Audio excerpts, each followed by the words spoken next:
Avant la revue de presse, découvrez Ubeku. Ubeku est une application d'enchères moderne et transparente qui vous permet d'acquérir des produits de grande valeur à des prix pouvant aller jusqu'à moins 90%. Oui, vos offres ne sont pas débitées, le système est clair et automatisé. Le plus petit montant unique remporte l'enchère. C'est simple, sécurisé et accessible à tous. C'est le moment d'essayer, de tenter stratégiquement et de profiter des opportunités. Téléchargez l'application Ubeku. Soutenez, partagez et restez connectés. Les meilleures offres arrivent. Ubeku, la stratégie qui fait gagner. Place à la revue de presse. Mesdames et messieurs, bonjour, c'est mercredi 25 mars 2026.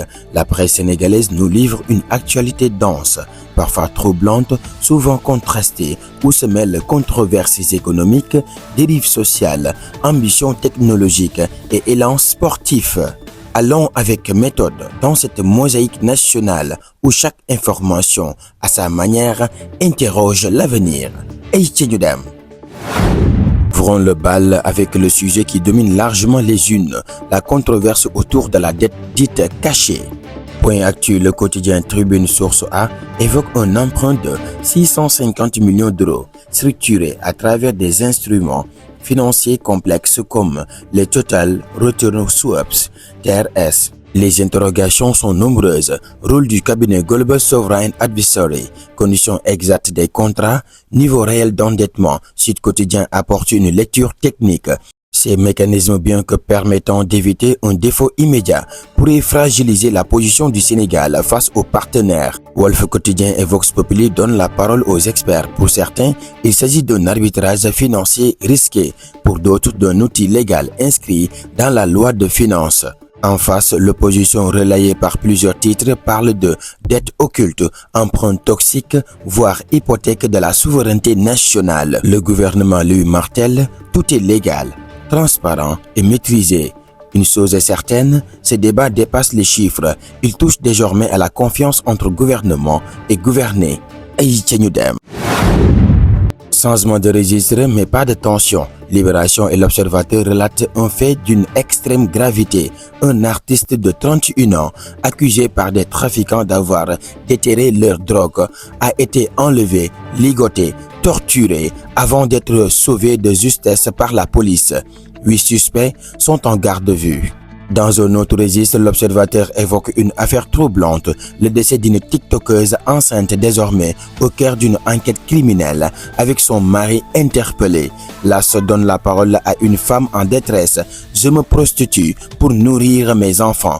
Un cri social qui résonne au-delà du fait divers. Ces faits, au-delà de leur brutalité, posent une question essentielle. Quelle protection pour les plus vulnérables dans notre société? La justice reste sous les projecteurs. Source A. L'évidence, Le Point, confirme l'arrestation du journaliste Kadior Cissé dans l'affaire Pape Cheikh Diallo. Plusieurs interpellations se poursuivent. De nouveaux réseaux sont démantelés, notamment à Keur Massar. Une justice active, mais aussi une opinion publique en attente de clarté.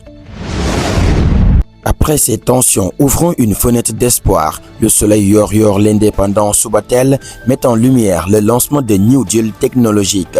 Objectif, un état numérique de services accessibles en ligne, I-Sénégal, une souveraineté digitale affirmée. Montant annoncé, plus de 1100 milliards de francs CFA sur 10 ans. Une ambition claire, transformer l'administration, rapprocher l'état du citoyen. Scoop Quotidien et l'Observateur reviennent sur la visite du président de la République du Sénégal, Bassirou Diomaye Diakhar Faye, en Espagne. La diaspora exprime ses attentes, documents, logements, accompagnement. Plusieurs journaux évoquent également les enjeux autour du poste à l'ONU et les repositionnements diplomatiques.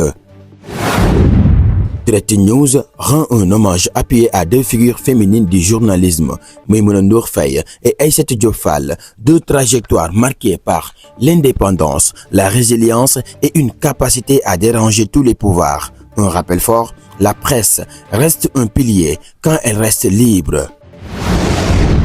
Terminons avec cette respiration nationale, le sport. Record Le Soleil Tribune Sport, le Sénégal saisit le TAS pour contester la perte de son titre continental. Les Lions poursuivent leur préparation avec un groupe au complet. Et comme un écho venu du cœur, ce que l'on nous retire sur le terrain, nous irons le chercher dans la dignité. Ce mercredi nous laisse une impression forte, une économie qui interroge, une justice qui agit, une société qui souffre parfois, un État qui se modernise, un peuple qui observe avec lucidité. Mais au fond, une seule exigence se dégage. La transparence n'est pas une option, c'est une obligation morale. Le Sénégal avance partout, dans le tumulte, mais toujours avec dignité. Que Dieu protège le Sénégal.